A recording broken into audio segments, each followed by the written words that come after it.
in Kajiado County, we have a 50-50 population in terms of sexual ratio from the last census. And this has seen a majority of our youths getting, and these are youths below 18 years. These are the population that is at highest risk of HIV currently, and they're the ones who are at highest risk of gender-based violence and child labor.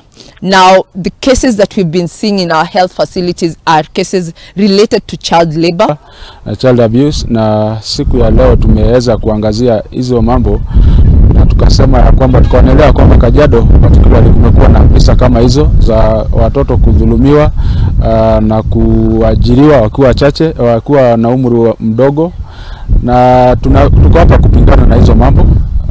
Tuko hapa kujadiliana, tumeshikana na wadau mbalimbali. Most of these children are either working, and most of the time you find either they are looking for after animals, especially when it comes to boys, they are looking after the animals. And when issues of child marriage comes to our office, you find that those girls are working as mothers at homes. They are supposed to take care of the other children. And considering that we are in a Maasai community, polygamy is an issue, and whoever comes last as the last wife is the one who is given the responsibility to take care of the animals and also the children. And that is why it comes as a project. One of the most na ke mwanake umwe